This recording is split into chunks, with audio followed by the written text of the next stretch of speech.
ఈ మరణమును జయించటానికి, ఈ బలహీనతలను జయించటానికి, మనకున్న రోగమును హరించటానికి, స్వస్థతను దయచేయటానికి, ఎల్లప్పుడూ మనతో కలిసి నడవటానికి, మనతో భాగముగా ఉండి నడవటానికి ఆయన 14వ అధ్యాయం యోహాను సువార్త, అలాగే 16వ అధ్యాయం యోహాను సువార్తలో నేను మీ నుంచి వెళ్ళిపోతాను అని చెప్పి, కానీ మిమ్మల్ని అనాథలుగా విడవను, నేను వెళ్ళినప్పుడు వేరొక ఆదరణకర్తను మీకు ఇస్తాను అని చెప్పాడు.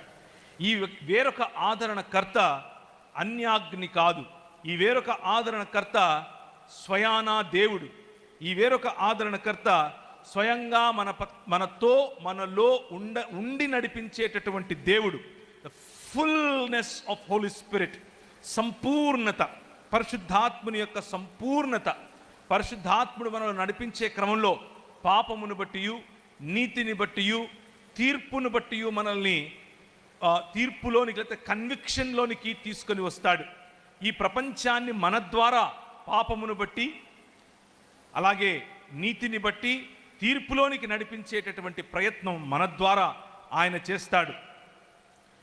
పరిశుద్ధాత్మునికి ఉన్నటువంటి ప్రధాన లక్షణాలు, పరిశుద్ధాత్ముడు మనకు నేర్పించేటటువంటి ప్రధాన సందేశము, మరియు ఆయనకున్నటువంటి ప్రధానమైనటువంటి ఆయన స్థితిగతులను అర్థం చేసుకోవటానికి ముందు దాని ప్యారడీ, దానికి వ్యతిరేకంగా, ఆ అవగాహనకు వ్యతిరేకంగా సంఘములో కనిపిస్తూ ఉన్నటువంటి కొన్ని అంశాలను మీ ముందు ఉంచుతాను. పరిశుద్ధాత్మను కలిగి ఉండటం అనంటే పూనకం వచ్చినట్లు ఎగరటం అని అనుకుంటారు. పరిశుద్ధాత్మని కలిగి ఉండటం అనంటే ఎవరికీ అర్థం కానటువంటి మర్మములో కూడినటువంటి భాష మాట్లాడాలి అని అనుకుంటారు. పరిశుద్ధాత్మని కలిగి ఉండటం అనంటే గట్టిగా చిందులు వేసి అరవడం అని అనుకుంటారు. పరిశుద్ధాత్ముడు గట్టిగా డ్రమ్ము వాయించినప్పుడు మాత్రమే వస్తాడు.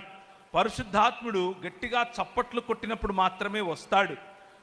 ఇలా వేరు రకాలైనటువంటి అవగాహనల్లో పరిశుద్ధాత్మ దేవుని గురించినటువంటి తప్పుడు అవగాహనలు, తప్పుడు పోకడలు సంఘాల్లో కనిపిస్తున్నాయి. జీడిఎం సంఘాలకు వేసినటువంటి పునాది ఇది కాదు. జీడిఎం సంఘాలకు, అలాగే 66 పుస్తకాలు ఉన్నటువంటి బైబిల్ గ్రంథం నేర్పేటటువంటి అవగాహన ఇది కాదు. కొంతమంది పరిశుద్ధాత్ముడు అనంటే ఇంకెవరో కాదు, ప్రభువైన యేసు క్రీస్తే స్వయంగా ఆత్మరూపంలో వచ్చి మన మధ్య నివసించటమే పరిశుద్ధాత్ముడు అని అనుకుంటారు. మోడలిస్టులు అని పిలుస్తారు. తండ్రే కుమారుడిగా, ఆ కుమారుడే పరిశుద్ధాత్ముడిగా వచ్చాడు, వేరు సమయాల్లో వేరు రకాలుగా తన ప్రత్యక్షతను చూపించుకున్నాడు అని చెబుతారు. అలా కాదు. ఆయన వేరొక అని అన్నప్పుడే